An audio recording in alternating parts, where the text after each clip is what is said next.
Hey! Don't take a photo of me in my underwear. Fiona glanced over at Emily as Fiona sat brushing her long auburn hair in front of her vanity mirror, realizing what Emily was doing with her mobile telephone. I could not resist it, Emily said. It is the same pose as this photo. She showed Fiona the photo on her mobile telephone of another woman with auburn hair. Fiona was wearing a white lace bra and matching panties and a suspender belt. Give me that! Fiona snapped. Emily held it just out of her reach. You really are such a bitch. You know how ashamed of that photo I was. But Fiona was smirking as she fixed her white fishnet stockings to her suspender belt. Well, that was the idea, wasn't it? You were supposed to be ashamed, Emily said, standing behind her, wrapping her arms around her. Karsten was supposed to be ashamed, Fiona replied. She reached up to put her hands behind Emily's head, turning around as she stood and kissed her. That's him in the photo. Not me. Fiona looked into Emily's beautiful eyes. She always did her lashes, mascara and eyeshadow so beautifully. Everything had changed. Fiona kissed her, as she had done 1,000 times before, and each time the pleasure seemed greater as her tongue penetrated Emily's mouth. Emily looked again at the photo of the woman as it dawned on her that it really was Karsten. Oh, so it is. What did you call her again? She gently asked. Kirsty, of course, Fiona replied quietly. I've told you all about her before. Emily had known about Fiona and her relationship with Karsten and his identity as Kirsty. She had also known about the lingerie shoot but had always thought it was Fiona, not Kirsty, in the photograph. I am going to send it to Kirsty, Emily whispered in her ear. I am going to send it to your ex-boyfriend. I am going to add a thank you note. I am going to say how grateful I am that she couldn't cope with you dressing her up like this. How she sought to shame you by pretending it was you in the photograph, not her. How she tried to repress what she really felt about you dressing her up and showed your friends that picture and pretended it was you. Your friends were so vanilla, Fiona. All they saw was the auburn hair and lingerie. They didn't look at the face in the mirror, so they couldn't see it was Kirsty in the photograph as you had done her makeup so well. You have to zoom in on her eyes to see it's her. She passed that photo off as being a photo of you and sought to parade you in your lingerie in public, and because of that you walked into my life. Fiona pushed her softly away. No, let me do it, she said. I am more grateful than you. She did it because she was ashamed of how she felt when I dressed her up as Kirsty and passed it around my girlfriends to shame me. Look at my girlfriend, Fiona, she's such an exhibitionist. You wouldn't let photos of you in your lingerie circulate. I lost those I thought were my friends in Karsten because he couldn't cope with how he felt dressed as Kirsty, but all that did was prove that they were not the kind of friends that I needed. And she gave me you. Maybe if she looks at who I am now, she might be ashamed of what she did. Emily tidied Fiona's hair a little as a good lover should.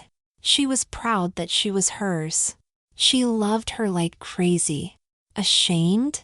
She'll be jealous, Emily said. Look at you. You have a great body, Fiona. You're better looking, have better hair, and have a sexier girlfriend. Emily groped her panties playfully. Soon, Fiona purred. Just another shoot. Now let me finish getting dressed. We are expected in a few minutes. Emily sat down to watch her. Isn't it funny to think that the man that got you into trouble is now a thing of the past, said Emily. Karsten wanted to be the only man in your life, but there were others, and he has become Kirsty now. But there are no women at all, just me. Oh, really? Can you be so sure? Fiona looked at her teasingly as she stepped into her silky white slip with the lace trim and then slipped her feet into her white patent stilettos with the 6-inch heels. I am sure, Emily said, seriously. You're right, she said.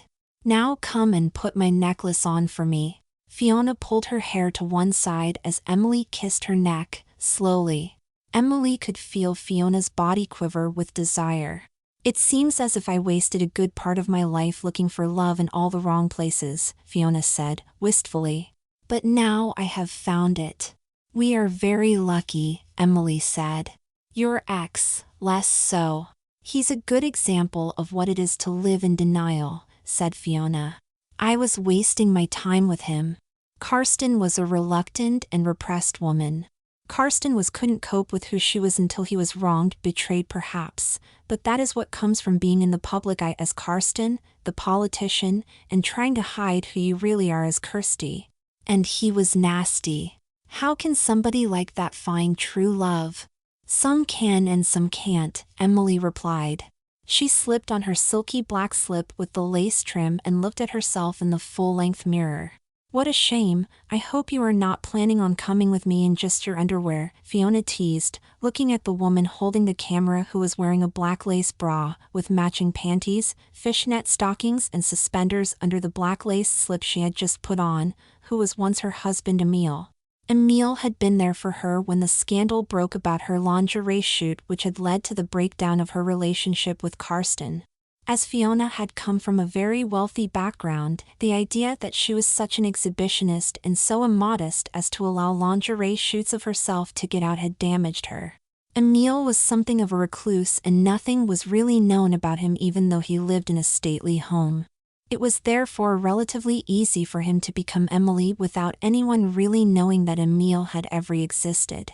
He had helped Fiona to recover from the scandal by embracing her damaged identity as an exhibitionist and to build herself a new career as a lingerie model. At first, because her trust had been damaged by her relationship with Karsten, Emile had been the only person allowed to take pictures of Fiona. Furthermore, he had been persuaded by Fiona to wear a black version of whatever lingerie Fiona was wearing whilst he was taking the photographs. Gradually, Fiona embraced her new identity as a lingerie model and Emile found that he enjoyed wearing women's clothes. He no longer only wore lingerie for their photo shoots. And he no longer only wore lingerie as Fiona taught him how to do his own makeup and called him Emily. Emily bought herself a full wardrobe. When they got married there had been a bit of a row as Emile wanted to wear a white dress too and be married as Emily, not Emile. However, he was eventually persuaded to dress as a man for the wedding and not to wear makeup. This was on the condition that he could wear lingerie under his male clothes and that they would have a private ceremony afterwards. This private ceremony was the funeral of Emile and took place without family present. There was an empty coffin and Emily and Fiona both dressed as widows and cremated Emile. This was followed shortly afterwards by a wedding where there were 2 brides and where Emily got to wear her white dress too. Come on, Fiona, you know that's what the photographers expect when we do our lingerie shoots. Emily replied, posing for her wife, as she held up her hair for the photo.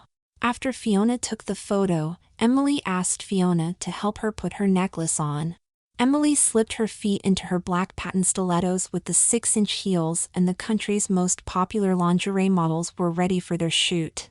There were rumors that Emily and Fiona slept together, which neither Emily nor Fiona denied or confirmed, but as they both came from money, no one dared ask them whether Fiona or Emily were both cisgender women.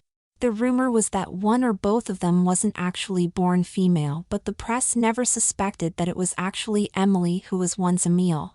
It entertained Fiona that the press would sometimes speculate that she had been born male as she wore the trousers in their relationship.